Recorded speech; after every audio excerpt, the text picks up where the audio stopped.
If you're thinking about starting a podcast, you're definitely going to need some gear to do it. Here's a breakdown of everything we've been using that definitely won't break the bank when it comes to starting a podcast. Let's get right into it. Something that is improving our lives a ton is our new gear from Rode. Oh, yes. Oh, my goodness. So first off, we're going to give a huge shout out to Rode because they did send us a ton of gear to help us make the podcast even better.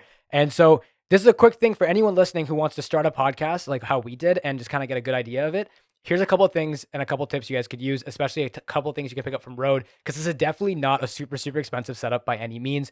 So both Jacqueline and I have the pod mics, which are effectively like, they look like this. So they look like really professional microphones. They are dynamic microphones, meaning that they are essentially focusing in on your voice. So your room doesn't have to be treated to be the most sound isolating room on earth. It could be literally the most echoey thing on earth, but the dynamic microphone will make it sound like a lot more isolated, like the way we sound right now, which I think is pretty fantastic. I do think we sound pretty good. We're also both using a pop filter, which isn't made by Rode. So the big thing is with these microphones, because they are very much isolated and focused on just your voice, when you're talking to them, there's the odds of you getting pop sounds are very high. That the plosives are huge. And they have an embedded pop filter. So if you wanted to sit back a little bit and talk, you definitely can, and you can definitely do it like that.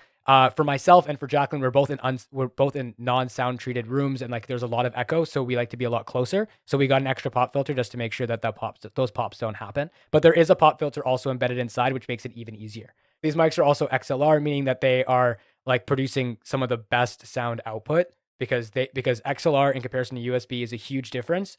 And for this budget, you can pick up an XLR cable and an audio interface for pretty cheap as well. We're also using the Rode stand. So Darsh is using the desk stand, and we'll put some B-roll in. If you are watching this on the YouTube channel, because we do have a YouTube channel. Yes, we do. We'll put some B-roll in right now, or rather, Luke, our amazing editor, will, where it's basically this stand, if you can imagine it, a desk stand where it's on your desk and you can position it. And then there's also a boom arm, so it's flexible. You can move it in different positions. And I'm personally using the boom arm just because I think it looks a little bit better in just the way I have my shot set up. Mm-hmm. But for Darsh, his looks very clean with it this way, and you can see a little bit more of his face. Yeah, I definitely do like the desk stand a lot because for me at least, it has a really like strong base, and I'm in my university apartment, so I'm not at home. I don't have I usually have a sit stand desk, and having the boom arm on there at all times is always really useful. But in a smaller space like I am right now, I really needed to be able to kind of put everything away after I'm done using it. So this was great because I was able to now do that.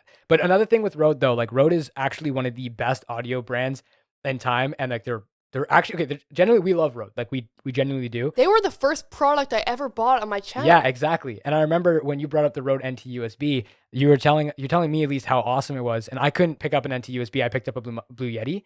And I was like, okay, like the Rode one sounds really good.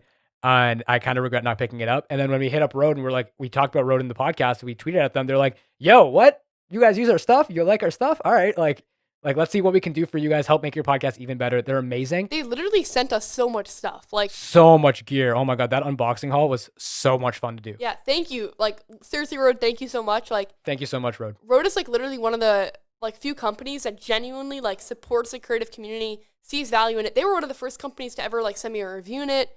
I know that like in the like peak vlogging days, like Casey used like the Rode Video Mic Pro a lot, and like they were very interactive with him. Like they really support the creative community, and their gear is so good. Like I'm right now using the pod mic into the Rode Procaster, and the really cool thing about the Procaster is that you have 4 different input options. Checking to make sure I'm right about that. Yeah, you have 4 different input options. You have the ability to connect a phone, so you can get really high quality like phone input. There's also like keypads for quick hits. So like if you had intro music or like a laugh track when Darsh and I say something that's not funny, but we want to feel good about ourselves. Yo, we should actually start doing that more. Like just hit it.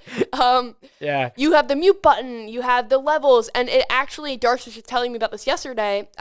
It has like built-in profiles for the actual Rode microphones to make them sound as good as possible. Yeah, so like I'm using one of Rode's basic audio interfaces, and I have to kind of adjust everything myself. But the cool thing about the Procaster is it effectively you can choose which inputs are using which different Rode mics, and it makes the settings perfect for it for that situation. So if you're trying to record a podcast and you pick the pod mic, for example, then it will take in that XLR is the pod mic. And even cooler about the Procaster is essentially taking like a full broadcasting studio and putting it into the smaller form factor, which is fantastic and phenomenal. And I do want to make sure we do mention that this is not an ad for Rode. Oh yeah, This is a huge thank you. We're just saying this is like Rode products are fantastic, and a huge thank you to Rode again. This is not paid, not a sponsored bit. Didn't even tell us to make anything or like give us talking points. Like literally, like just supported us. Yeah, they supported us, and for that reason and that reason alone, we've always supported them. We want to make sure that you guys know how much we love Rode and everything that they do, especially for the creator community.